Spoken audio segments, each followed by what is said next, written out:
what you saw really for the last 6 weeks to 2 months here in Kansas City was Frank White campaigning against this. And in fact, he was part of the celebration last night when this did not pass.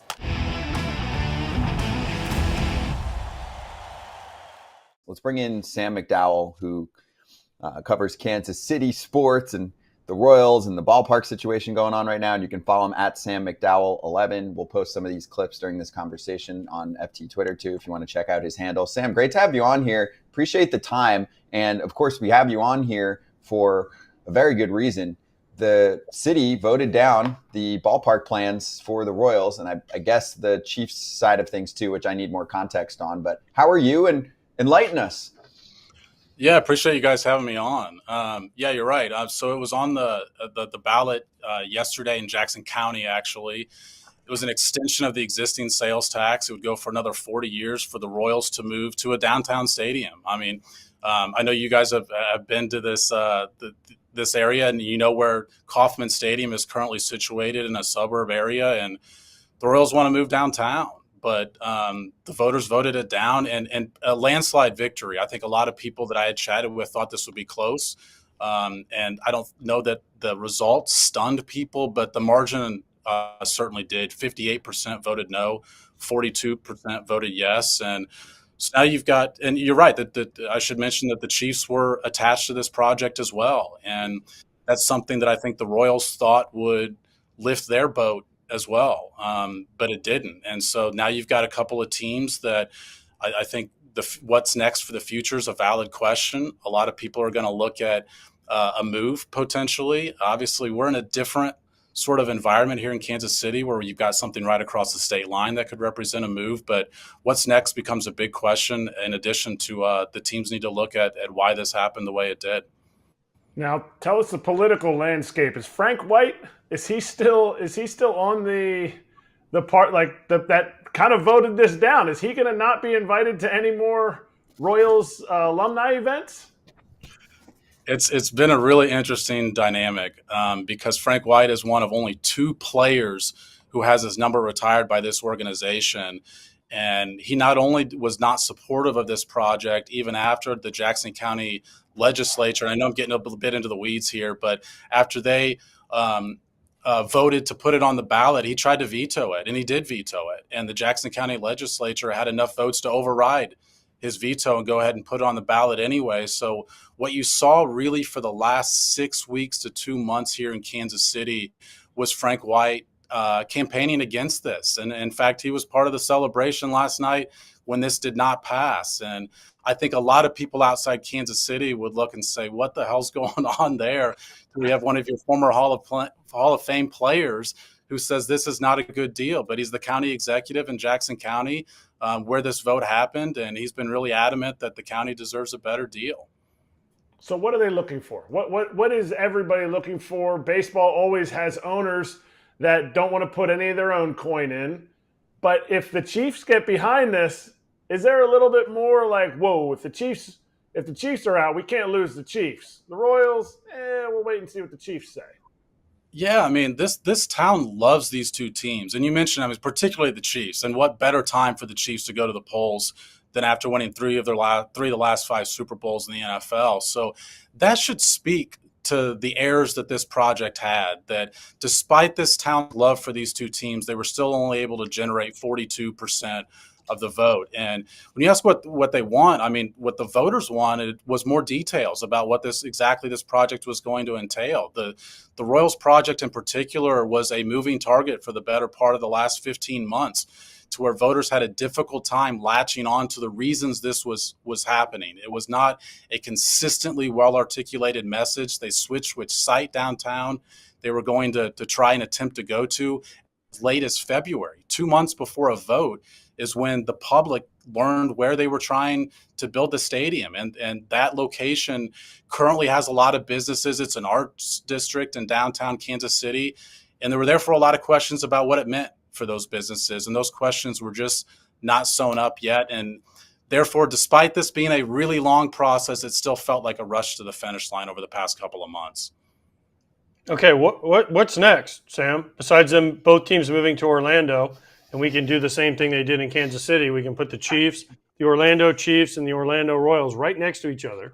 Who's paying? Will Orlando pay Orlando will for it? pay for that. We have plenty of tourists. Trust me. We're like Okay. Vegas. We have tourists, and more tourists. Okay, so but we can do both here in Orlando. So what's next? How are they going to build these new stadiums in Orlando and not Kansas City?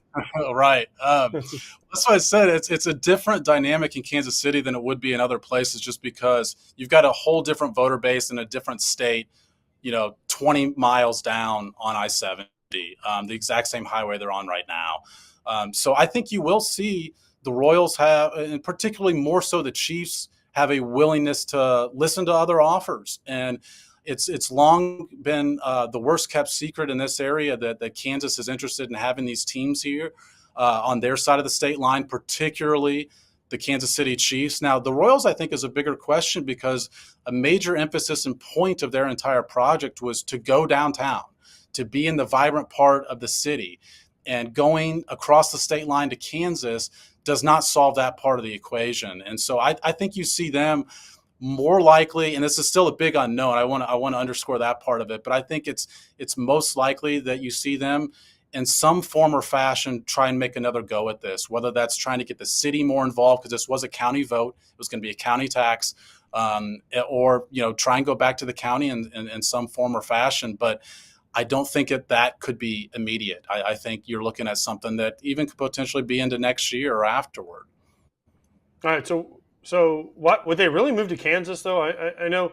Listen, I get it. Kansas wants them, and I know it's 20 miles. You just got to cross the river there. But would they really do that? Because Kansas City is obviously the big draw. So it makes too much sense, right, for them to move into Kansas City, into the main city. And I've played a lot of games in, Royal Stadium out there, Kauffman Stadium, and you stay downtown in the Plaza, or you stay downtown in the Power and Light, and then you bus out there to Kauffman Stadium, and Arrowhead's right next to it. And there's nothing out there. There's literally nothing except for these two stadiums. So no, there's a Taco Bell. There's a Taco Bell. There's a Taco Bell and an Adams Mark. I forgot about the Adams Mark until the team. Well, the Adams Mark has been closed down for 3 years, so the Adams Mark. So we're left with just the Taco Bell and a gas station over there. You're right, AJ. I mean, it's the reason that the Royals have wanted to move to a more vibrant part of the city was because there's not development around there. In fact, part of the Chiefs' ask for this tax was not going to include more development around what's called the Truman Sports Complex that houses both of those teams. So that's why I still ultimately think that the Royals are going to try an avenue that still somehow puts them in downtown Kansas City, but the second go-round is going to have to come with a lot more fully fleshed out plan, a lot more details than what this first one had, because you never know exactly what motivated a voter to vote the way that they did.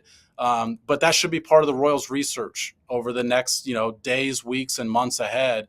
And I think they're going to find that a lot of it was just not a distaste for the project that they had, but a distaste for not knowing exactly what the project was going to entail.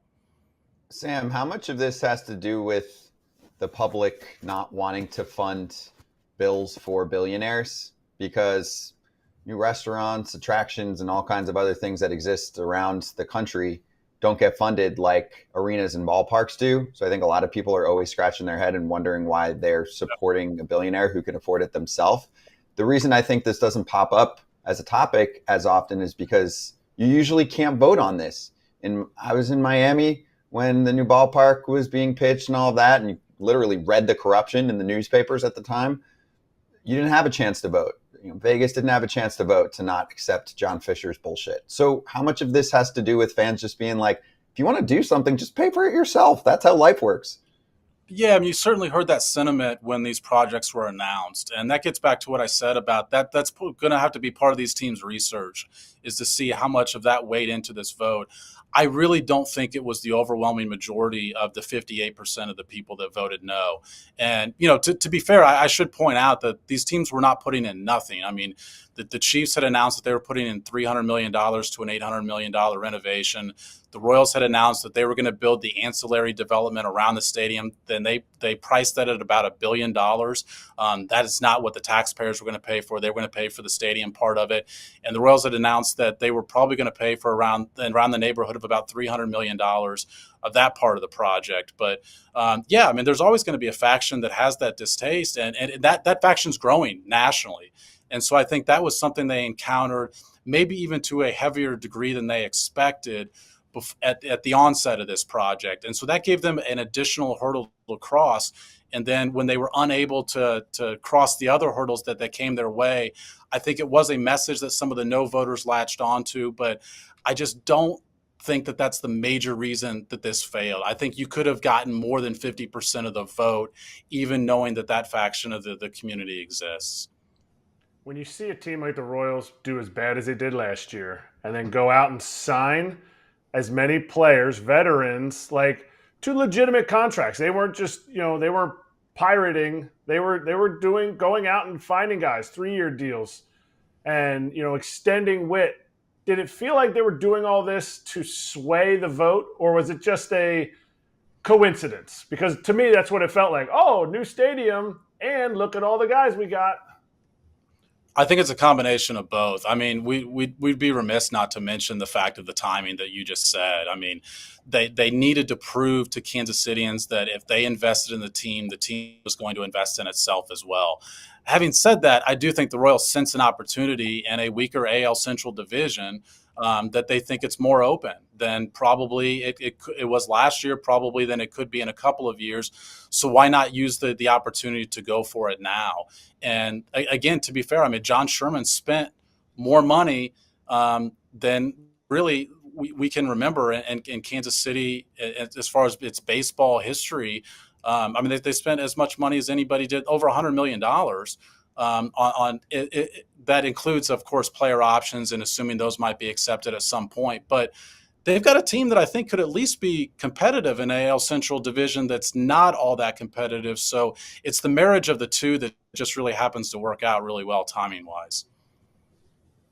Sam, is there any way to hold accountability after these moves get made? So, I mean, the Twins, for example, end up getting that move. They say we need to do this to be able to compete with payroll and all of that. And then this offseason, they slashed payroll. And I saw it. I mean, just go to social media. Fans are like, yo, you said you had to do this to compete and keep the payroll at a good level. And we just finally made the playoffs and won a series.